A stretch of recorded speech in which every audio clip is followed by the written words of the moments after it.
মৌলিকভাবে নামাজ প্রতিষ্ঠিত করার ব্যাপারে আমরা 6টি কথা জানবো। বলেন তো কয়টি কথা? 1 নম্বর, নামাজ প্রতিষ্ঠিত করা মানে নামাজের পূর্ববর্তী কিছু শর্ত আছে, এই শর্তগুলোর প্রতি গুরুত্ব দেওয়া। 2 নম্বর, নামাজ প্রতিষ্ঠিত করা মানে রুকু সেজদায় ধীরস্থিরতা অবলম্বন করা। 3 নম্বর, নামাজ প্রতিষ্ঠিত করা মানে সেজদা কতগুলা অঙ্গের উপরে দেওয়া লাগে এই অঙ্গগুলার ব্যাপারে জানা। 4 নম্বর, নামাজ প্রতিষ্ঠিত করা মানে খুশু খুজুর সাথে নামাজ পড়া। 5 নম্বর, নামাজ প্রতিষ্ঠিত করা মানে ঘরের প্রতিটা সদস্যকে নামাজের কথা বলা। 6 নম্বর, নামাজ প্রতিষ্ঠিত করা মানে সমাজে, এলাকায়, থানায়, জেলায়, রাষ্ট্রে প্রতিটা মুসলমান যেন নামাজি হয়ে যায়, এই চেষ্টা মেহনত অব্যাহত রাখা, এই হলো নামাজ কায়েম করা, নামাজ প্রতিষ্ঠিত করা। কয়টা করলাম? 6টা। খুব মন দিয়ে যদি শুনেন, আশা করি অনেক কিছু জানা যাবে, আমরা সবাই মিলেমিশে শিখতে পারবো ইনশাআল্লাহ। নামাজ প্রতিষ্ঠিত করার প্রথম ব্যাখ্যাটা হলো নামাজের পূর্ববর্তী কিছু শর্ত আছে, এগুলার প্রতি গুরুত্ব দেওয়া। এই শর্তগুলা বক্তব্যের ছাত্ররা পারে। নামাজের পূর্বে আপনার বাহিরে 7 ফরজ, শরীর পাক, কাপড় পাক, নামাজের জায়গা পাক, 17 টাকা, কেবলামুখী হওয়া, ওয়াক্ত মতো নামাজ পড়া, নামাজের দেখবেন মিছিল দিয়া সুন্দরভাবে পড়ে। এই শর্তগুলার প্রতি গুরুত্ব দেওয়া। 1 নম্বর, শরীর পাক করা। শরীর পাকের 2 উদ্দেশ্য হতে পারে। ওযু না থাকলে ওযু করা, গোসল ফরজ হলে গোসল করা। সূরা মাইদার 6 নম্বর আয়াতে আল্লাহ তাআলা বলেন, ইয়া আইয়ুহাল্লাযীনা আমানু ইযা কুমতুম ইলাস সালাহ ফাগসিলু ওয়ুজুহাকুম ওয়া আইদিয়াকুম ইলাল মারাফিকি ওয়ামসাহু বিরুউসিকুম ওয়া আরজুলাকুম ইলাল কা'বাইন। আল্লাহ তাআলা বলেন, হে ঈমানদারগণ, যখন তোমরা নামাজের ইচ্ছা করো, ইযা কুমতুম ইলাস সালাহ মানে ইযা আরাদতুমুস সালাহ, যখন তোমরা নামাজের ইচ্ছা করো, ফাগসিলু ওয়ুজুহাকুম চেহারা ধৌত করবা, ওয়া আইদিয়াকুম ইলাল মারাফিক 2 হাত ধৌত করবা, ওয়ামসাহু বিরুউসিকুম মাথা তো বলেন পানি পৌঁছানো। তাহলে কুলি করা, নাকে পানি দেওয়া, নাকের নরম জায়গা পর্যন্ত পৌঁছানো। আর রমজান মাসে যদি রোজা রাখা গোসল ফরজ হয়, তখন যতটুকু পৌঁছানো যায় ততটুকু, বাকি এতটুকু না পৌঁছানো, যেতটুকু পৌঁছানোর কারণে আবার পানি ভিতরে চলে যায়। হ্যাঁ, পানি যেন ভিতরে চলে না যায়, এটা মাথায় রাখা। কুলি করা, নাকে পানি দেওয়া। মা বোনরা যদি নাকফুল পরে আর কানের দুল পরে, নাকে ছোট ছোট ছিদ্র আছে, কানে ছোট ছোট ছিদ্র আছে, ঝাড়ুর শলা দিয়ে অথবা যা দিয়ে পারে তা দিয়ে বলবেন এই নাকের ছিদ্র আর কানের ছিদ্রে পানি পৌঁছানোর চেষ্টা করো। বুঝাইতে পারি নাই মনে হয়? ফরজ গোসল হলে নাকের ছিদ্রে একটু নাড়াচাড়া করা, কানের ছিদ্রে যতটুকু নাড়াচাড়া করে পানি পৌঁছানো যায়। তাহলে 1 নাম্বার কুলি করা, 2 নাম্বার নাকে পানি দেওয়া, 3 সমস্ত শরীর ধৌত করা। আল্লাহ তাআলা বলেন, তোমরা যদি অপবিত্র হও তাহলে তোমরা পবিত্রতা অর্জন করে নাও। এ হলো শরীর পাক। 2 নাম্বার শর্ত, কাপড় পাক। সূরা মুদ্দাসসিরের 4 নম্বর আয়াতে আল্লাহ তাআলা বলেন, ওয়াথিয়াবাকা ফাতাহহির, নবী আপনি আপনার কাপড়গুলো ভালোভাবে পবিত্র করে নেন।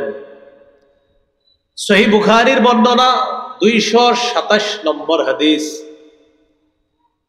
এক নারী রাসূলুল্লাহ সাল্লাল্লাহু আলাইহি সাল্লামের কাছে আসছে। আমরা কেউ হাসবো না, এখন যে মাসালা বলবো কেউ হাসবো না, শ্রদ্ধার সাথে শুনবো। আমাদের মা বোনরা প্রতি মাসে আল্লাহ প্রদত্ত একটা অসুস্থতার সম্মুখীন হয়। এই অসুস্থতার কারণে একটা নাপাকি শরীর থেকে বের হয়। এই নাপাকি কাপড়ে লাগতে পারে। এই নাপাকি কাপড়ে লাগার পর এই কাপড় পবিত্র কিভাবে করবে, এই মাসালা জানার জন্য এক নারী রাসূল সাল্লাল্লাহু আলাইহি সাল্লামের কাছে আসছে। সহিহ বুখারীর বর্ণনা 227 নম্বর হাদিস। জাআত ইমরাআতুন ইলা রাসূলিল্লাহি সাল্লাল্লাহু আলাইহি ওয়াসাল্লাম, এক নারী রাসূল সাল্লাল্লাহু আলাইহি সাল্লামের কাছে আসছে। আসার পর বললেন, আরাইতা ইহদানা তাহিদু ফিস সাওম ফাকাইফা তাসনাউ ইয়া রাসূলুল্লাহ, হুজুর আমি আপনার কাছে জানতে চাই, আমাদের মধ্যে কোন নারীর যদি অপবিত্র যে নাপাকি আছে, ওই নাপাকি যদি তার কাপড়ের মধ্যে লাগে, এটা পবিত্রতা করার নিয়মটা জানতে চাই। নবীজি বললেন, 1 নাম্বার তাহুত্তুহু, ঘষবে। তাহুত্তুহু 1 নাম্বার ঘষবে। 2 নাম্বার সুম্মা তাকরুসুহু বিল মা, এটা পানির মধ্যে চুবাবে, রিংরাইবে। 3 নাম্বার ওয়া তামদাহুহু, ভালোভাবে ধুয়ে এটাকে চিপতে হবে, রিংরাতে হবে, এরপর শুকাবে। সুম্মা তুসাল্লি ফি, এরপর এই পবিত্র কাপড়ে তিনি পবিত্র হওয়ার পর নামাজ পড়তে পারবেন। হাদিস থেকে আমাদের মূল উদ্দেশ্য হলো কাপড় পবিত্র লাগবে নামাজের জন্য।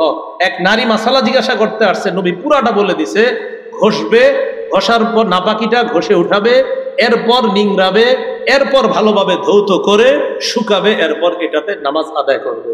তাহলে পূর্ববর্তী শর্ত গেল শরীর পাক, কাপড় পাক, এরপরে হলো নামাজের জায়গা পাক। সহিহ বুখারীর বর্ণনা 438 নম্বর হাদিস। এখান থেকে আমাদের মূল উদ্দেশ্য হলো নামাজের জায়গা পাকের দলিল বের করা। আমরা একটা শিখতে গিয়ে আরো 4টা শিখবো, মোট 5টা জিনিস শিখবো এই হাদিস থেকে। প্রিয় ভাইয়েরা, মেধাটা একটু ঠান্ডা করেন, কয় জিনিস শিখবো? 5। আলা রাসূলুল্লাহ সাল্লাল্লাহু আলাইহি ওয়াসাল্লাম উ'তিতু খামসান লাম ইউতাহুন্না নাবিয়্যুম মিনাল আমবিয়া'i ক্বাবলি। নবীজি বলেন, উ'তিতু খামসা, আমাকে এমন 5টি বিষয় দেওয়া হয়েছে, লাম ইউতাহুন্না আহাদুম মিনাল আমবিয়া'i ক্বাবলি, যে 5টি জিনিস আমার পূর্বে কোন নবীকে দেওয়া হয় নাই। বলেন তো আমাদের নবীকে স্পেশাল কয়টি জিনিস দেওয়া হয়েছে?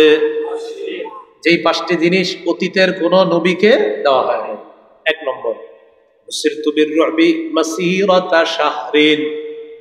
নবীজি বলেন, আমি যখন কোন এলাকার উদ্দেশ্যে রওনা করি বেঈমানদের সাথে লড়াই করার জন্য, 1 মাসের দূরত্বে বেঈমানদের অন্তরে আমি নবীর প্রতি আল্লাহ কাঁপন সৃষ্টি করে দেয়।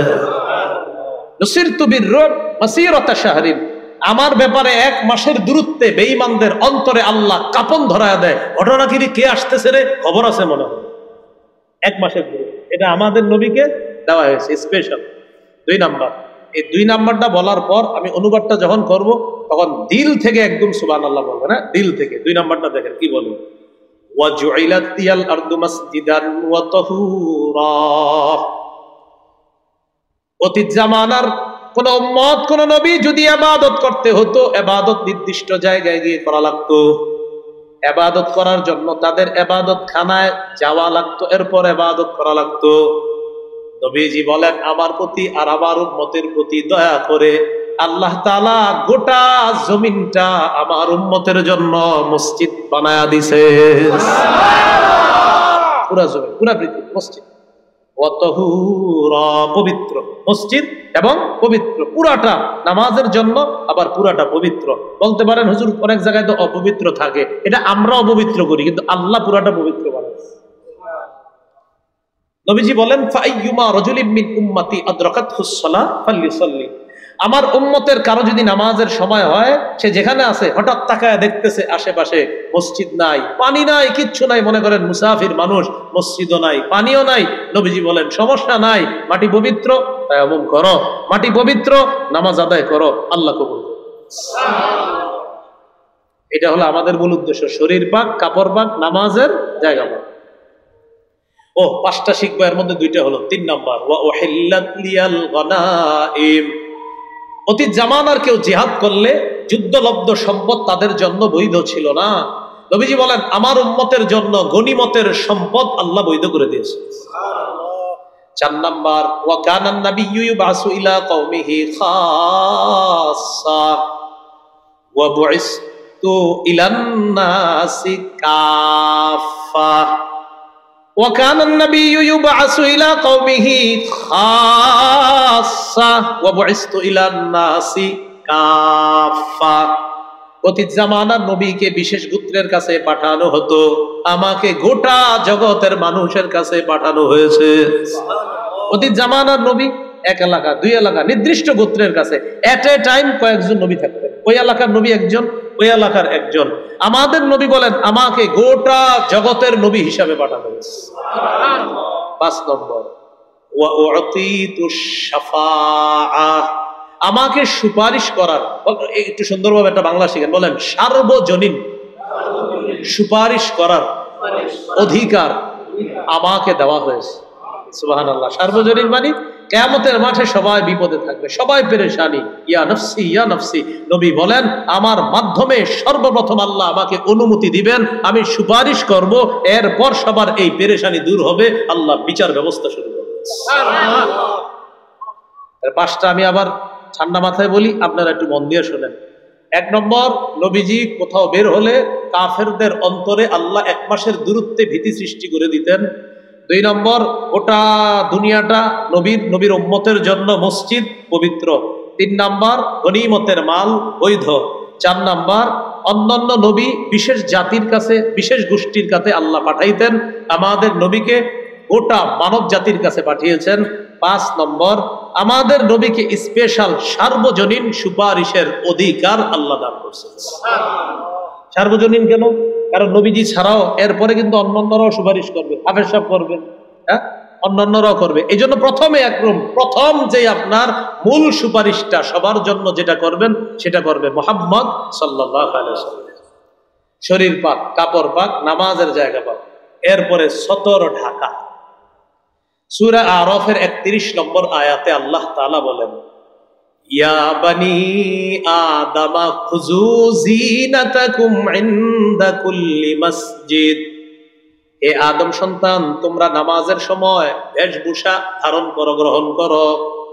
প্রত্যেক সালাতের সময় তোমরা বেশভূষা ধারণ করো, গ্রহণ করো। এলাকায় অনেক মানুষ কষ্ট নিয়েন না, কোন মতে গেঞ্জিটা পরে আইসা পরে নামাজ কিন্তু হবে, আইসা না। আমি বয়ান করার পরে এরকম করেন না, থুর কালকে থেকে যাবো না। ভাই আপনি তাও আইসেন, আপনি প্রয়োজনে গেঞ্জি ঘুরে এসে আমি বলবে যে হুজুর কইছে যে গেঞ্জি পরে যাবো না, তার যাবোই না। না, আপনি আইসেন। কথা হলো আপনি ব্যয়ের বাড়িতে যান, কত সুন্দর পোশাক পরে, বাজারে কত সুন্দর পোশাক পরে যান, আপনি ঢাকা কোথাও বেড়াতে গেলেন কত সুন্দর পরে, আপনি আল্লাহর ঘরে গেলেন কেন একটা গামছা গায়ে দিয়ে চলে গেলেন? আমার এটা বোঝানোর উদ্দেশ্য, আপনি ব্যয়ের বাড়িতে একটা গেঞ্জি পরে যান না, আপনি জামাইর বাড়িতে একটা গেঞ্জি পরে যান না, আপনার মেয়ের জামাইর বাড়িতে একটা গেঞ্জি পরে তো আপনি যাচ্ছেন না, আপনি আল্লাহর ঘরে গেছেন। সেইখানে একটু সুন্দর পোশাক, আমি এটা আবদার জানাইছি। এরপরেও কথা, যদি কারোর বলেন যে না আমি পাঞ্জাবি পরবো না, আমি গেঞ্জি পরবো, ভাই আপনি গেঞ্জি পরেন, আপনি আইসেন মসজিদ ছেড়ে। তো সতর ঢাকা 4 নাম্বার, এটা যদি আবার কই আল্লাহ জানে কি, এই জন্য বললাম আইসেন। সতর ঢাকা, আমরা এমন বয়ান না করা যে মসজিদ ছেড়ে দেয় মানুষ, মসজিদে আসে। যারা 2 ওয়াক্ত আসে তাদেরকে 3 ওয়াক্ত আনার চেষ্টা করে। অনেক সময় এমন বলে ফেলে, তার বেটা তুই 2 ওয়াক্ত আসস আর 3 ওয়াক্ত আসস না, এর আগে কয় আর জামুই না, এটা করেন না। যে 2 ওয়াক্ত আসে ওরে 3 ওয়াক্ত আনান, ইয়া তুমি 2 ওয়াক্ত বড়, আসো আরেক ওয়াক্ত বড়। ও 3 ওয়াক্ত আসলে ওরে বুঝায়া 4 ওয়াক্ত আনান। ও ফজরটা আসতেছে না ইদানিং, 4 ওয়াক্ত আসতেছে, ওরে বুঝান তুমি তো 4 ওয়াক্ত বড়, ফজরটা কষ্ট করে চলে আসো, আমি তোমারে ফোন দিব ফজরের সময় আসবা তুমি, এরকম তার সাথে মহব্বত তৈরি করেন। আপনার একটা দাওয়াতের কারণে লোকটা 5 ওয়াক্ত নামাজ হয়ে যায়। তাহলে আমরা এমন কথা না বলা যে কথায় মানুষ মসজিদ ছাড়ে, বরং এমন কথা বলা যে কথায় মানুষ আরো মসজিদমুখী হয়। তো নামাজের সময় পোশাক পরা, বেশভূষা ধারণ করা, এটা আমাদের জরুরি বিষয়। শরীর পাক, কাপড় পাক, নামাজের জায়গা পাক, শরীর ঢাকা, সতর ঢাকা। 5 নাম্বার, কেবলামুখী হওয়া। সূরা বাকারার 149 নম্বর আয়াতে আল্লাহ বলেন ফাওয়াল্লি ওয়াজহাকা শাতরাল মাসজিদিল হারাম, আপনি মসজিদে হারামের দিকে মুখ ফিরান। 17 মাস 18 মাস বাইতুল মুকাদ্দাসের দিকে আল্লাহর নবী নামাজ পড়ে আর বারবার চেহারাটা আসমানের দিকে উঠায়। মনে মনে নবীর নিয়ত হলো আহারে কেবলাটা যদি কাবার দিকে হইতো, এটা মনের কথা কিন্তু মুখ দিয়া বলে না। নামাজ পড়ে কোন দিকে ফিরা? বাইতুল মুকাদ্দাসের দিকে। 17-18 মাস তো এইভাবে খালি উপরের দিকে তাকায় থাকে, যদি কাবার দিকে কেবলাটা হইতো ভালো হইতো, মুখ দিয়া বলে না, মনে মনে এটা। আল্লাহ তাআলা বলেন কদ নারা তাকাল্লুবা ওয়াজহিকা ফিস সামা, হাবিব আপনি যে বারবার চেহারা আসমানের দিকে উঠান, কেন উঠান আমি কিন্তু দেখি। আপনি কেন উঠান আমি জানি হাবিব, ঠিক আছে। ফালানুওয়াল্লিয়ান্নাকা কিবলাতান তারদাহা, আপনি যে কাবাকে কিবলা হিসাবে পছন্দ করতেছেন, চাইতেছেন, এটাই আপনাকে আমি দিয়ে দিব। নামাজ পড়তেছেন নবীজি, জোহর বা আসর 2 রাকাত পড়া শেষ, ওই মুহূর্তে ঘোষণা আসছে, বাস বাইতুল মুকাদ্দাস আর না, এখন কাবার দিকে চেহারা ফিরায় ফেলেন। ওই মুহূর্তে বাকি 2 রাকাত কাবার দিকে আল্লাহ রাসূল চেহারা ফিরায় নামাজ শেষ করছে। এক নামাজ 2 কিবলার দিকে, একই নামাজ 2 কিবলার দিকে। তো আল্লাহ তাআলা বলেন, ফল্লি ওয়াজহাকা শাতরাল মসজিদিল হারাম, তুমি তোমার চেহারা কিবলার দিকে করো, হারামের দিকে, মসজিদে হারামের দিকে, মানে কাবার দিকে। এই হলো কিবলামুখী হওয়া। 6 নাম্বার, ওয়াক্ত মতো নামাজ পড়া। সহিহ মুসলিমের বর্ণনায় আছে, বুখারীর বর্ণনায় আছে। আগে কোরআনের আয়াতটা দেখি। সূরা নিসার 103 নম্বর আয়াতে আল্লাহ বলেন, ইন্নাস সালাতা কানাত আলাল মুমিনিনা কিতাবাম মাওকুতা। আল্লাহ তাআলা বলেন, মুমিনদের উপর সময় মতো নামাজ ফরজ। সহিহ বুখারীর বর্ণনা 527 নম্বর হাদিস। عن عبد الله بن مسعود رضي الله تعالى عنه قال سألت رسول الله صلى الله عليه وسلم أي العمل أفضل إلى الله أحب إلى الله يا رسول الله আল্লাহর কাছে সবচেয়ে পছন্দের আমল কোনটি, আপনার কাছে জানতে চাই। নবীজি বললেন, as-salatu ala waqtiha, সময় মতো নামাজ পড়া। বলেন, কি মতো নামাজ পড়া? এবার আপনাদেরকে একটা হাদিস শোনাই। হাদিস শোনানোর পর আপনারা আজকে সিদ্ধান্ত নেবেন, অতীতে যারা 2-3 রাকাত 2-3 ওয়াক্ত পড়তেন, আজকে সিদ্ধান্ত নেবেন যে আজকে থেকে 5 ওয়াক্ত পড়বেন কিনা। আগে হাদিসটা শোনেন। সহিহ বুখারীর বর্ণনা 687 নম্বর হাদিস। প্রথম কথা, 6 নম্বর শর্ত, ওয়াক্ত মতো কি পড়া? নামাজ পড়া। তো এই জায়গায় আমরা এখন প্রথম কথা, আমরা ইনশাআল্লাহ 5 ওয়াক্ত নামাজ ওয়াক্ত মতো পড়বো। বলেন ইনশাআল্লাহ। তো অনেকে আমরা 3 ওয়াক্ত পড়ি, 4 ওয়াক্ত পড়ি, 5 ওয়াক্ত পড়বো কিনা? আমরা তো ইনশাআল্লাহ পড়বো। এরপর একটা হাদিস শোনেন, পরে আপনি সিদ্ধান্ত নেবেন যে আসলে কেমন হওয়া উচিত আমার। সহিহ বুখারীর 687 নম্বর হাদিস। রাসূল সাল্লাল্লাহু আলাইহি সাল্লাম ইন্তেকাল যখন করবে, এর আগে 13 দিন অসুস্থ ছিল। প্রিয় ভাইয়ারা, কয়দিন অসুস্থ? এই জ্বর আসে, কমে, আসে, কমে, আবার মারাত্মক হয়ে যায়, আবার কমে, এরকম। একদিন মারাত্মক অসুস্থ হয়ে গেছে, মানে চলতেই পারতেছে না। আম্মা জান আয়েশা সিদ্দিকা রাদিয়াল্লাহু তাআলা আনহা বলেন, তাকুলান নবী সাল্লাল্লাহু আলাইহি ওয়াসাল্লাম, নবীজি প্রচুর অসুস্থ। নবীজি প্রশ্ন করলেন, আসাল্লান নাস, আচ্ছা সাহাবীরা নামাজ পড়ছে? শুনেন, নবীজি প্রশ্ন করছে, আচ্ছা সাহাবীরা কি নামাজ পড়ছে? কোন নামাজ? এশার নামাজ। বলেন তো কোন নামাজ? এশার নামাজ। তো ঘর থেকে জবাব দেওয়া হলো, লা ইয়া রাসূলুল্লাহ ইয়ানতাজিরুনা লাক, তারা আপনার অপেক্ষা আছে। নবীজি বললেন, আমার অপেক্ষা আছে? হ্যাঁ। দাউলি ফিল মিসদাব, আচ্ছা আচ্ছা এক কাজ করো, পানি দাও আমারে, গোসল করব। নবীজিকে পানি দিলেন। পানি দেওয়ার পর আম্মা জান আয়েশা সিদ্দিকা রাদিয়াল্লাহু তাআলা আনহা বলেন, ফাফআলনা ফাগতাসালা, আমরা তাই করলাম, পানির ব্যবস্থা করলাম। নবীজি গোসল করলেন। গোসল করে যাহাবা লিয়া নুআ, নবী মসজিদে যাওয়ার জন্য রওনা হয়েছে। বেশি দূরে না, কিন্তু পর্দাটা উঠাইলে মসজিদ ঘরের একদম সাথে। নবীজি এতটুকু যাবে, এই মুহূর্তে ফাউগমিয়া আলাইহি, বেহুশ হয়ে গেছে। বেহুশ হয়ে গেছে। সুম্মা আফাকা, একটু পর হুশ ফিরে আসছে। হুশ ফিরে আসার পর আল্লাহ নবী আবার প্রশ্ন করলেন, আসাল্লান নাস, সাহাবীরা নামাজ পড়ছে কিনা? ঘর থেকে জবাব দেওয়া হলো, লা ইয়া রাসূলুল্লাহ হুম ইয়ানতাজিরুনা লাকা, হুজুর তারা নামাজ পড়ে নাই, আপনার অপেক্ষা আছে। নবীজি আবার বললেন, দুউলি ফিল মিসদাব, আবার পানি দাও। আবার পানি দিছে। আবার আল্লাহ রাসূল ফাগতাসালা, গোসল করছে, পুরা শরীর ভালোভাবে ধৌত করছে, যেন ওই বেহুশির ভাবটা চলে যায় পরিপূর্ণভাবে। আবার আল্লাহ রাসূল বেহুশি ভাব দূর করার যথাসাধ্য চেষ্টা করে যাহাবালিয়া নুআ, আবার মসজিদে যাওয়ার জন্য রওনা করলেন। ফাউগমিয়া আলাই, আবার বেহুশ হয়ে গেছে। একটা একদম বেহুশ হয়ে গেছে। সুম্মা আফাকা, আবার হুশ ফিরে আসছে। হুশ ফিরার সাথে সাথে বললেন, আসাল্লান নাস, সাহাবীরা নামাজ পড়ছে? জবাব দেওয়া হলো, লা ইয়ানতাজিরুনা লাকা, হুজুর নামাজ পড়ে নাই, আপনার অপেক্ষা আছে। নবীজি বললেন, দুউলি ফিল মিসদাব, আবার পানি দাও। আবার আমরা পানি দিলাম। আবার আল্লাহর নবী ফাগতাসালা, ভালোভাবে শরীরটা ধৌত করলেন। বেহুশি ভাব দূর করার যথাসাধ্য চেষ্টা করলেন। যাহাবা লিয়ানুআ, আবার মসজিদে রওনা করলেন। ফাউগমিয়া আলাইহি, আবার বেহুশ হয়ে গেলেন। কয়বার? সুম্মা আফাকা, আবার হুঁশ ফিরে আসছে। আবার প্রশ্ন করলেন, আসাল্লান নাস, সাহাবীরা নামাজ পড়ছে? জবাব দেওয়া হলো, লা ইয়া রাসূলুল্লাহ, নামাজ পড়ে নাই। প্রিয় মুসলমান, আপনার নামাজের দাওয়াত দিলে কয় আজকে না কালকে, লুঙ্গিটা ভালো না কালকে। হাবিব বেহুশি ভাব দূর করার চেষ্টা করতেছে তিনবার নামাজে যাওয়ার, যে বেহুশি ভাবটা যাক যাক, আমি নামাজে যাব। আর আমি আপনি জবাব দিচ্ছি আজকে না কালকে, লুঙ্গিটা ভালো না কালকে, কারণ কালকে যে আপনি বাঁচবেন আপনি তো শিওর। নাউজুবিল্লাহ। আর কিভাবে বললেন নামাজ ধরবেন বলেন? সর্বশেষ পায়ে ধরতে পারি, মন চাইলে হুজুরের সামনে যদি বলেন পায়ে ধরতে, সেটাই ধর্ম পায়। আপনি যদি আমার পায়ে ধরার কারণে নামাজি হয়ে যান, এটা তো সমস্যা নাই, আসেন পায়ে ধরি, ভাই নামাজি হয়ে যান। এই হাদিস যখন আমি পড়ি, আমি অবাক হয়ে যাই যে রাসূল সাল্লাল্লাহু আলাইহি ওয়াসাল্লাম আগে পরে যার কোনো গুনাহ নাই, তিনবার বেহুশ হয়ে যাইতেছে, আবার পানি আনায়, আবার শরীরটা ধৌত করে বেহুশি ভাব দূর করার জন্য।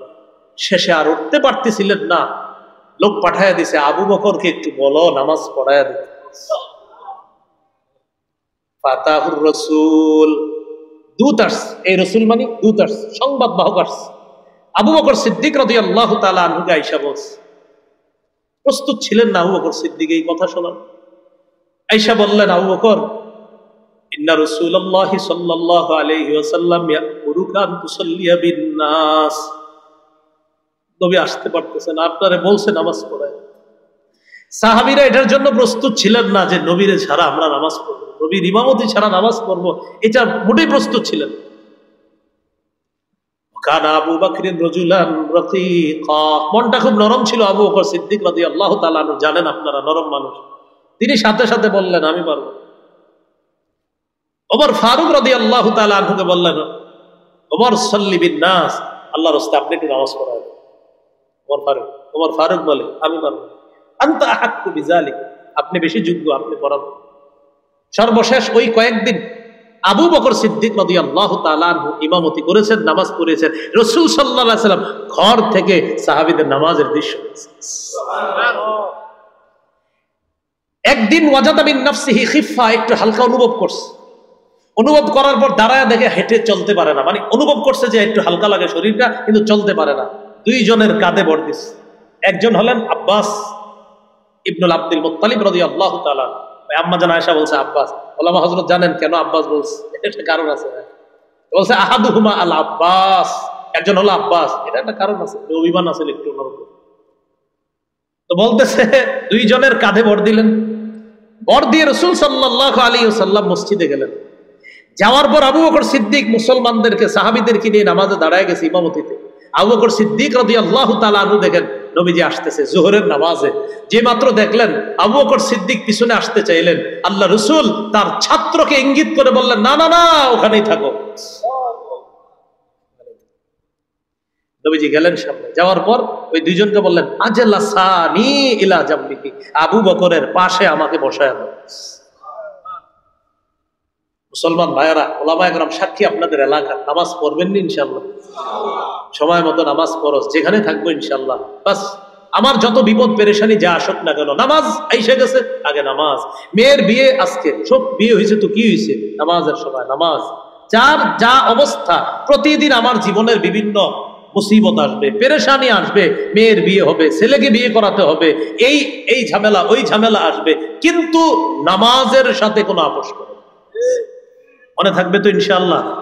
তো নামাজের পূর্ববর্তী শর্ত মনে আসেনি? 6 নাম্বার আপনার ওয়াক্তমতো নামাজ পড়া। 7 নাম্বার নামাজের নিয়ত করা।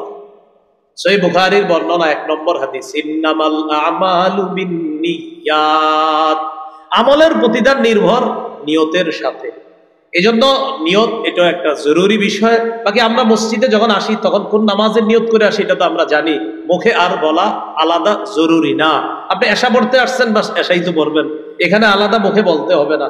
যেমন ঈদের নামাজে আপনারা জামাতে আসছেন, বলেন তো কোন নামাজ পড়তে আসছেন?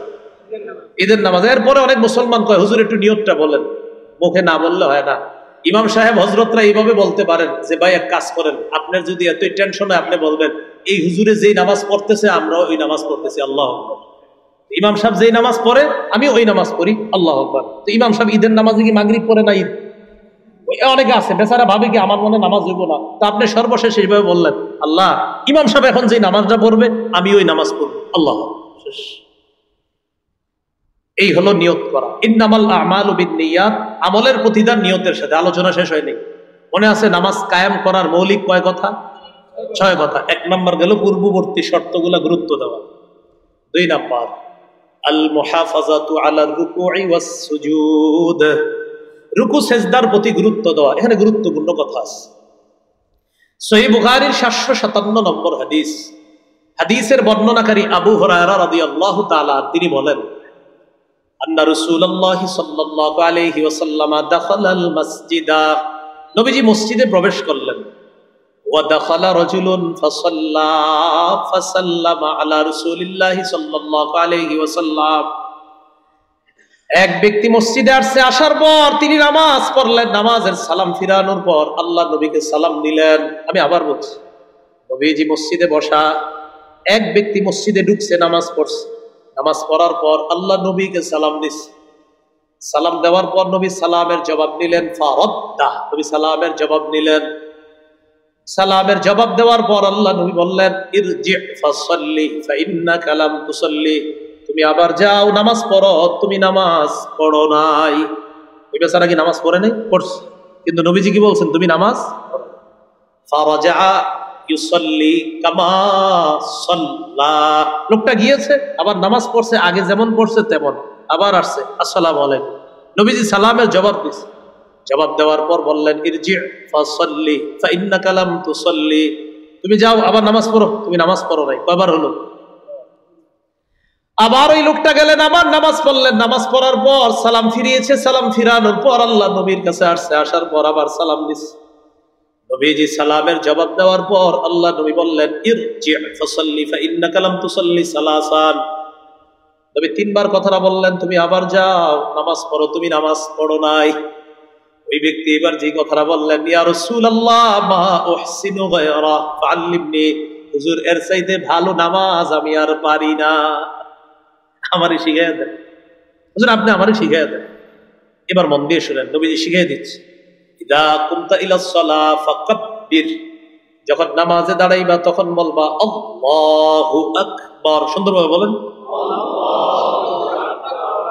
এটা, হাত বাঁধা, তারপর সানা পড়া, তারপর আলহামদুলিল্লাহ পড়ার পর সুম্মা ক্রা মা তায়াসসারা মাআকা মিনাল কুরআন, কোরআনের যে অংশ তুমি পারো সহজ তোমার কাছে ওই অংশটা তুমি পড়ো।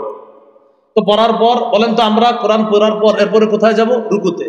সুম্মা রুকা, এরপর তুমি রুকু করবা।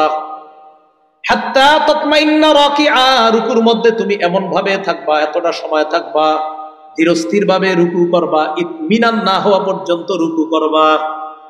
ইতমিনান না হওয়া পর্যন্ত রুকু, কোনোবার ঠকন না, ইতমিনান না হওয়া পর্যন্ত রুকু। জামাত ধরার জন্য অনেকে সুন্নত পড়ে আসে, আল্লাহু আকবার, সুন্নত পড়তেছে, তো ইমাম সাহেব জামাত ধরে গেছে, তখন উনি রুকু আর সিজদার মিটার বাড়ায় দেয়। আল্লাহু আকবার, জামাত ধরে গেছে। না না না, এটা করেন না, নাউজুবিল্লাহ। কি করে আপনার ওই যে ইমাম সাহেব দাঁড়ায় গেছে জামাতে, তো জামাত ধরার জন্য উনি ওনার নামাজের পুরো একদম রকেটের গতি বানাই দিচ্ছে। এগুলো আমরা করবো না, বলেন ইনশাআল্লাহ এগুলো করবো না, এটা সঠিক কাজ না। নবীজি বললেন হাত্তা তাতমাইন্না রাকিআ, ধীরস্থির ভাবে রুকু করবা। সুম্মা রফা, এরপর মাথা উঠাবা। হাত্তা তা'তাদিলা কাইমা, সোজা হয়ে দাঁড়াবা। আমাদের মধ্যে অনেক মুসল্লি আছে রুকু থেকে যখন দাঁড়ায় ইমাম সাহেব সামি আল্লাহু লিমান হামিদা বলে দাঁড়ায়, দেখবেন মুসল্লিদের অনেকে এইভাবে মাথাটা নিচু করে রাখে আর বুঝায় ওই ইমাম সাহেব তাড়াতাড়ি সিজদায় যান, পাকা হয়ে। রাসূল বলছে না হাত্তা তা'তাদিলা কাইমা, সোজা হয়ে দাঁড়াতে হবে। প্রিয় ভাইয়েরা একটু বলেন তো রুকু থেকে কিভাবে দাঁড়াতে হবে? সোজা হয়ে। সুম্মাসজুদ, এরপর তুমি সিজদা করো। হাত্তা তাতমাইন্না সাজিদা, যতক্ষণ তোমার ইতমিনান না হবে ততক্ষণ সিজদা করবা, ধীরস্থির ভাবে সিজদা করবা। সুম্মার ফায়ের পর দুই সিজদার মাঝখানে বসবা, বসার পর পড়েন আল্লাহুম্মা গফিরলি। একটু পারবেন নি সবাই? যদি আরেকটু বাড়াইতে পারেন বলেন ওয়ারহামনি। দুই সিজদার মাঝখানে এটা পড়বেন আল্লাহুম্মা গফিরলি ওয়ারহামনি। আল্লাহ তুমি আমাকে ক্ষমা করো, তুমি আমাকে দয়া করো। এতটুকু ছোট দুইটা দোয়া পারবেন না? বাড়ায় বললে আরো ভালো। আল্লাহুম্মা গফিরলি ওয়ারহামনি ওয়াজবুরনি ওয়ারফানি ওয়াহদিনি ওয়াআফিনি ওয়ারযুকনি। সুন্দর দোয়া কিন্তু আপনি একটুকুই পড়েন, পুরোটা পড়তে গিয়ে আবার ভুলে যায় না। আল্লাহুম্মা গফিরলি মনে রাখেন, এটা মনে রাখলে আরেকটু বাড়াইবেন ওয়ারহামনি। এই দুইটা পরে দুই সেজদার মাঝখানে সোজা হয়ে বসবেন। অনেকে দুই সেজদার মাঝখানে বাঁকা হয়ে থাকে, ওই যে আরেকটা সেজদা দেওয়ার জন্য। ক্ষেত্র বিশেষ এতটা বাঁকা হয়ে থাকে যে দুই সেজদা মিলে তার সেজদা হয় একটা। তো নামাজের ফরজ কি দুই সেজদা না এক সেজদা? এক দুই সেজদা তো আপনার না দিলে নামাজ হলো না। তো এইভাবে বাঁকা হয়ে থাকে যে আপনার দুই সেজদা মিলে তার সেজদা হয়ে যায় একটা, কারণ দুই সেজদার মাঝখানে সে সোজা হয়ে বসে আরেক সেজদা দেয় না, ওই সেজদার মধ্যেই থাকে আরেকটা। দেখবেন এইভাবে মাথাটা উঠে আবার চলে যায়। মুসলমান ভাইয়েরা, এইভাবে আমরা করব না। তো এইভাবে নবীজি বলার পর বললেন ইফআল যালিকা ফি সলাতিকা কুল্লিহা, তুমি তোমার পুরা নামাজ এইভাবে পড়বা। এই এক রাকাত আমি বলে দিলাম, এইভাবে যদি নামাজ পড়ো এটা হবে তোমার নামাজ। এতক্ষণ যেটা পড়ছো এটা নামাজ না, আর আমি যেটা শিখাইলাম এটা হলো নামাজ। আমরা এইভাবে নামাজ পড়ার চেষ্টা করব ইনশাআল্লাহ। এবার বলেন নফল নামাজে, বলেন নফল নামাজে তুলনামূলক একটু লম্বা সময় দাঁড়িয়ে থাকবো, লম্বা কেরাত পড়ব, পাশাপাশি লম্বা রুকু করব, লম্বা সেজদা করব। নফল নামাজে দাঁড়াবো লম্বা সময়। ইয়াসিন সূরা বললেন যে বা আপনারা যেটি পারেন একটু বড় বড়, আপনাদের মধ্যে অদ্দোহা যিনি পারেন এটা আলাম তারার চেয়ে অনেক বড়, বা আম্মা ইয়াতাসাআলুন যিনি পারেন এটা অদ্দোহার চেয়ে বড়, ওয়াশ-শামসি ওয়াদুহাহা অনেকে পারেন, ওয়াল লাইলি ইযা ইয়াগশা অনেকে পারেন, একটু বড় বড়। তো আপনি বললেন রুকুটা একটু দেরি করলেন, সিজদা একটু দেরি করলেন, কেন করবেন?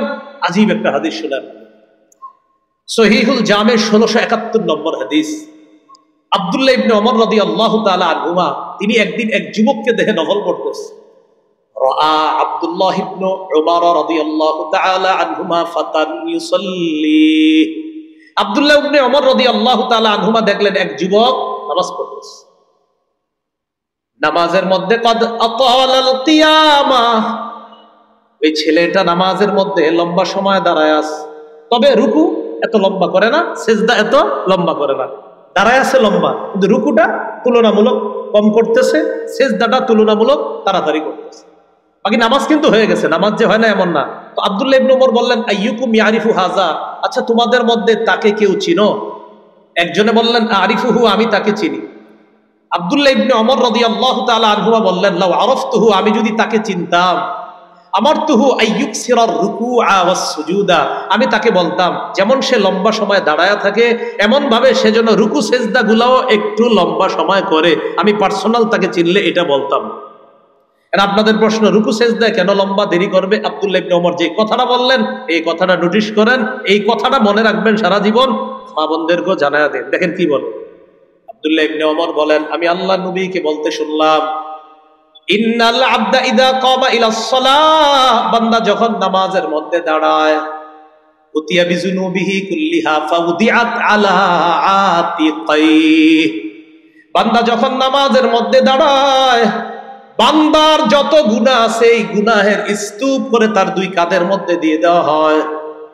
বান্দার যত গুনাহ আছে এই গুনাহগুলা তার দুই কাঁধের মধ্যে দেওয়া হয়। দেখেন আল্লাহু আকবার, নামাজে দাঁড়াইলাম, নবী বলেন বান্দা যখন নামাজে দাঁড়ায় গুনাহগুলা তার দুই কাঁধের মধ্যে দিয়ে দেওয়া হয়।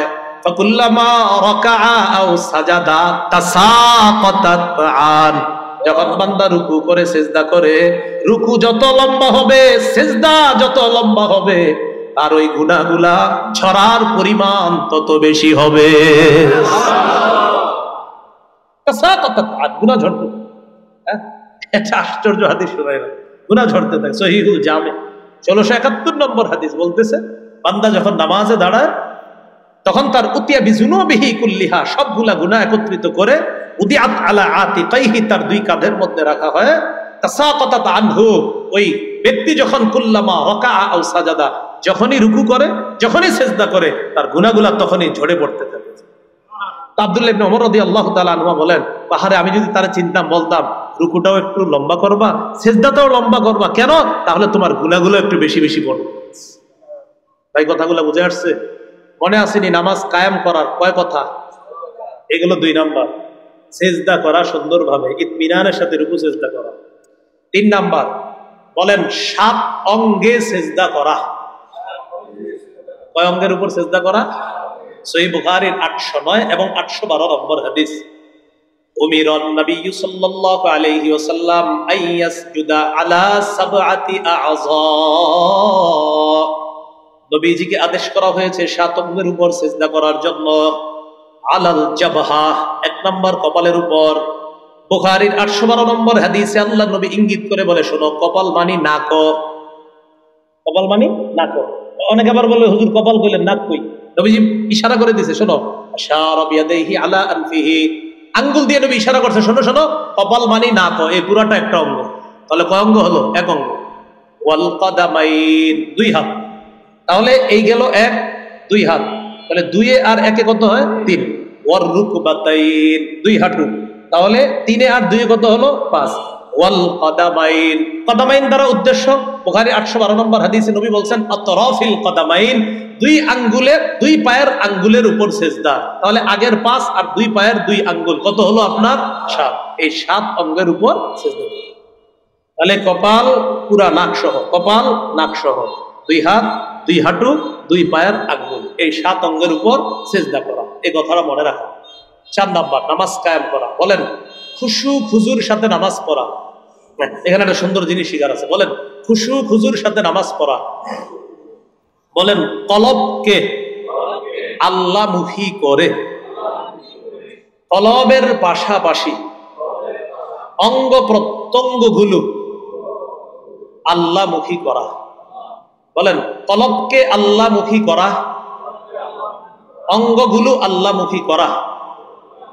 কলব এবং অঙ্গ আল্লাহমুখী করে নামাজ পড়লে সেই নামাজকে খুশু খুজুর নামাজ বলে। এই যে নামাজ বলে, কেউ যদি কলব আল্লাহমুখী না করে, কলব আল্লাহমুখী না করে, খুশু হবে না, খুজু হবে। খুজু হলো অঙ্গের সাথে সম্পর্ক, খুশু হলো কলবের সাথে সম্পর্ক। আলাম ইয়ানিলিল্লাযীনা আমানু আন তাখশা কুলুবুহুম লিযিকরিল্লাহ। তাহলে খুশু কলব, কলব আল্লাহমুখী করার নাম খুশু, অঙ্গগুলো আল্লাহমুখী করার নাম খুজু। এই কলব আর অঙ্গগুলো আল্লাহমুখী করে নামাজ পড়ার নাম খুশু খুজু। কেউ যদি মনে করেন অঙ্গগুলা আল্লাহমুখী করছে, কাবলার দিকে করছে, অঙ্গগুলা সব আমার অঙ্গ আল্লাহর দিকে আছে, আল্লাহকে সিজদা করতেছে, কলবের মধ্যে আছে, বড় ছেলেটারে এখনো বিদেশ পাঠাইতে পারলাম না, খুশু হলো না। তাহলে খুশু কলব। তাই আমি বলি, আপনারা বলবেন খুশুর অঙ্গ কলব।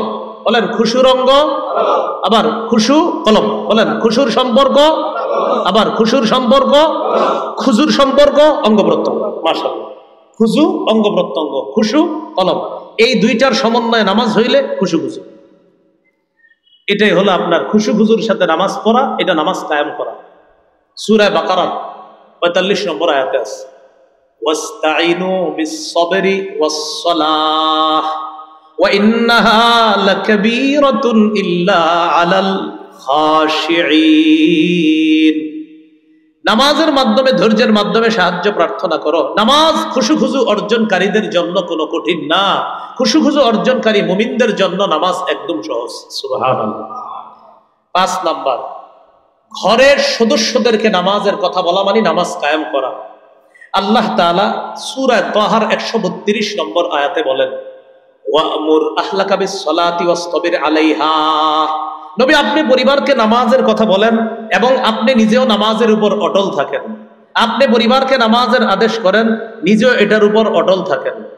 লা নাসআলুকা রিজকা, আমি আপনার কাছে রিজিক চাই না। নাহনু নারযুকুকা, আমি রিজিক দেই। প্রিয় ভাইয়েরা, নামাজের সাথে রিজিকের কি সম্পর্ক? মুয়াজ্জিন সাহেব বলে, কদ কামাতিস সালাহ, নামাজ দাঁড়ায় গেছে। দোকানদার শাটার বন্ধ করতেছে, অর্ধেক হয়েছে, এই মুহূর্তে একজন আইসা কয় 10,000 টাকার সদাই নিব, বিক্রেতা টেনশনে পড়ে গেছে, কত কমাতিস সলা 10,000, কত কমাতিস সলা 10,000, টেনশন। কি করবো? রিজিক, নামাজ, রিজিক, নামাজ। আল্লাহ বলেন নামাজ, লা নাসআলুকা রিজক, আরে আমি রিজিক চাই না তোমার কাছে, নামাজে যাও, নাহনু নারযুকুক, আমি রিজিক দেই। এলো 5 নম্বর, নামাজ প্রতিষ্ঠিত করা। ঘরের সব সদস্যদেরকে নামাজের কথা বলবেন। আজকে থেকে ছেলে মেয়ে সবার খোঁজ নেবেন। অনেক সময় মুরব্বীদেরকে বলি আপনার নাতি কোথায়, কার কয়েন না এটা শেষ হয়ে গেছে, না না এটা বলা যাবে না, নাতিরে আনতে হবে মসজিদে। শেষ হয়ে গেছে মানে ওরা আনতে হবে, ও শেষ হয় নাই, ও ঠিক আছে, আপনি শেষ হয়ে গেছে, আপনি কিছুদিন পরে মারা যাবেন আল্লাহ চাইলে, আগে ও মারা যেতে পারে। এটা বলবেন না যে ও শেষ, ও ভালো না, না ও ভালো, ও বুঝতেছে না এখন, ও তাল গাছের নিচে বসে মোবাইল টিপতেছে, আপনি ওরে বুঝান, হাতে ধরে ওরে মসজিদে নিয়ে আসেন। পরিবারকে নামাজের কথা বলেন। 6 নম্বর, ঘরে বাহিরে সমাজে রাষ্ট্রে থানায় জেলায় নামাজ প্রতিষ্ঠিত করার চেষ্টা করা। মাশাআল্লাহ এই কাজ সবচেয়ে সুন্দরভাবে করতেছে দাওয়াত ও তাবলীগের ব্যায়াম, মাশাআল্লাহ করতেছে। এটা কোনো কাজ, দ্বীনের কোনো কাজকে আপনি আলাদাভাবে দেখার সুযোগ নেই। মাদ্রাসার কাজ এটাও দাওয়াত, তাবলীগের কাজ এটাও দাওয়াত, হক্কানি পীর মাশায়েখ যারা তাদের কাজ এটাও দাওয়াত, কোরআনের এই মাহফিল এটাও দাওয়াত। পার্সোনাল ভাবে কেউ কাউকে বললো ভাই নামাজে চলো, এটাও দাওয়াত। কেউ কাউকে বললো তুমি টিভিতে অশ্লীল কিছু দেখো না, এটাও দাওয়াত। তো সমাজে বাহিরে রাষ্ট্রে সব জায়গায় নামাজ প্রতিষ্ঠিত করার চেষ্টা করা। এবার আমার সাথে বলেন, বলেন রাষ্ট্রে নামাজ প্রতিষ্ঠিত করার দায়িত্ব 1 নম্বরে রাষ্ট্রের পুরুষ শাসকের। রাষ্ট্রে নামাজ প্রতিষ্ঠিত করার প্রথম এই দায়িত্বটা কার? আমাদের দেশে এখন যিনি পুরুষ শাসক আছে ডক্টর মোহাম্মদ ইউনূস সাহেব, ওনার প্রথম কাজ হলো নামাজ প্রতিষ্ঠিত করা রাষ্ট্রীয়ভাবে। দলিল সূরা হজের 41 নম্বর আয়াতে আল্লাহ বলেন, আল্লাযীনা ইম্মাক্কান্নাহুম ফিল আরদি আকামুস সালাহ ওয়া আতাউয যাকাহ ওয়া আমারু বিল মা'রুফি ওয়া নাহাউ আনিল মুনকার। আমি যাদেরকে রাষ্ট্রীয় ক্ষমতায় বসাই তাদের মৌলিক কাজ 4টা। বলেন রাষ্ট্রীয় ক্ষমতায় যাকে বসাই তার মৌলিক কাজ কয়টা? 1 নম্বর আকামুস সালাহ, নামাজ কায়েম করবে। 2 নম্বর আতাউয যাকাহ, যাকাত আদায় করবে। এই যাকাত দ্বারা উদ্দেশ্য রাষ্ট্রে এমন ভাবে যাকাতের প্রচার প্রসার ঘটাতে হবে যেন যাকাতের চাপায় সুদ বন্ধ হয়ে যায়। যাকাতের চাপায় সুদীরা টেনশনে বেড়ে যাবে, সর্বনাশ ঘটনা কি, কেউ এখন টাকা নেয় না সুদে, ওই যে যাকাত দেয় সবাই ঠিক মতো, টেনশনে বেড়ে যাবে। যেমন গরিব মানুষ, আপনি যখন যাকাত দিবেন ঠিক মতো, গরিব আর ঋণ করতে যাবে না সুদে, তখন বলবেন সমস্যা, ঘটনা কি, আমরা তো টেনশনে আছি, কেন ভাই সুদের কারবার দর চালাইতে পারতেছি না। ও ঘটনা কি? ঘটনা হলো রাষ্ট্রীয়ভাবে যাকাতের বিধান চালু হয়ে গেছে, তো এই জন্য সালাম দাও, সুদি কাজ কারবার এই দেশে আর চলবে না, কারণ রাষ্ট্রে এখন যাকাত রাষ্ট্রীয়ভাবে। এটা যদি করা যায় সুদ অটোমেটিক সালাম দিয়ে বিদায় নেবে, বলবে যাকাত তুমি ভালো থাকো আমি চলে যাই। 3 নম্বর আমারু বিল মারুফ, সৎ কাজের আদেশ করবে। 4 নম্বর অনাহু আনিল মুনকার, অসৎ কাজ থেকে নিষেধ করবে। এই হলো আপনার নামাজ কায়েম করার 6টি ব্যাখ্যা দিলাম। মনে আসেনি? কি মনে আছে? কোন সূরার আয়াত শুরু করছিলাম? সূরা আনকাবুতের 45, সামান্য 2টা অংশ। উতলু আকিম, নবী তেলাওয়াত করেন, নামাজ কায়েম করেন। তেলাওয়াত হলো, নামাজ হলো। তেলাওয়াত এবং নামাজ। আরেকটা কথা আমরা বলছিলাম, 3টা অভ্যাস নিয়মিত করব, তেলাওয়াত, নামাজ, কিছু দান সদকা। আল্লাহ তাআলা আমাদের সকল যে কথাগুলো শুনলাম বললাম নিজেদের জীবনে, সমাজে, ঘরে, রাষ্ট্রে, সর্বত্র যেন কায়েম করতে পারি, আল্লাহ তৌফিক দান করেন। সুবহানাল্লাহি ওয়া বিহামদিহি, সুবহানাকাল্লাহুম্মা ওয়া বিহামদিকা, আশহাদু আল্লা ইলাহা ইল্লা আনতা আস্তাগফিরুকা। ঘড়ি দেখেন না 60 মিনিট করি, আজকে 70 মিনিট হয়েছে, এটা ভাগ্য ভালো। আল্লাহ আমাদের সকলকে যে কথাগুলো বললাম আমল করার তৌফিক দান করেন। আমিন। ওয়া আখিরু দাওয়ানা আলহামদুলিল্লাহি রাব্বিল আলামিন। আচ্ছা, এটা মিম্বরের আমানত 6 নম্বর খণ্ডে এই আজকের আলোচনাটা পাবেন। 6 নম্বর খণ্ডে মিম্বরের আমানত 6 নম্বর খণ্ডে আজকের আলোচনাটা আরো বিস্তৃত ব্যাপক আকারে পাবেন। ওখানে নামাজের গুরুত্ব, উপকারিতা সম্পর্কে আলাদা আলোচনা আছে। ফজর নামাজ নিয়ে আলাদা আলোচনা, জুমার নামাজ নিয়ে আলাদা আলোচনা। মিম্বরের আমানত যাদের সংগ্রহে আছে আপনারা 6 নম্বর খণ্ডে দেখে নেবেন, পুরাটা আলোচনা পাবেন। যাদের সংগ্রহে নাই আপনারা কষ্ট করে একটু টাকা পয়সা খরচ করে সংগ্রহ করে নিন। অনলাইনে অর্ডার করবেন, মিম্বরের আমানত লিখে সার্চ দিলে ওরা বললে আপনার এলাকায় না পৌঁছায় দেবে। এইখানে ওরা গাড়িতে নিয়ে এসেছে। এখানে যদি কারো লাগে 6 খণ্ডই নেওয়ার চেষ্টা করবেন। প্রথম খণ্ডে সন্তানের 64 অধিকার, দ্বিতীয় খণ্ডের আলোচনা হলো শিরিক, বেদাত, কুফর, তাওহীদ, তৃতীয় খণ্ডের আলোচনা হালাল হারাম সুদ সম্পর্কে, সুদের আলোচনা তৃতীয় খণ্ডে। 4 নাম্বার খণ্ডে স্বামীর 24টি অধিকার, স্ত্রীর 19টি অধিকার। এরা বাসায় নিয়ে কইরা দেখবেন আপনি বিবিরটি আদায় করছেন কিনা, এরপর বিবিরে কইরা দেখ করে বলবেন যে আপনারটা আদায় করছেন। 5 নাম্বার খণ্ডে লা ইলাহা ইল্লাল্লাহর ব্যাখ্যা। 6 নাম্বার খণ্ডে নামাজের ব্যাখ্যা। এর মধ্যে প্রথম আর 4 যেটা, প্রথম হলো সন্তানের 64টি অধিকার, এটা যারা বিয়ে করেন নাই এরাও নেবেন, যারা বিয়ে করছেন আপনারা জামাই বউ মুখস্থ করে ফেলবেন প্রথম খণ্ডটা। আর আজকের আলোচনা 6 নাম্বার খণ্ডে স্বামী স্ত্রীর অধিকার, 4 নাম্বার খণ্ডে। সবগুলো আছে কিনা আমার জানা নাই, যদি থাকে সবগুলা নেওয়ার চেষ্টা করতে পারেন। আখিরু দাওয়ানা আলহামদুলিল্লাহ।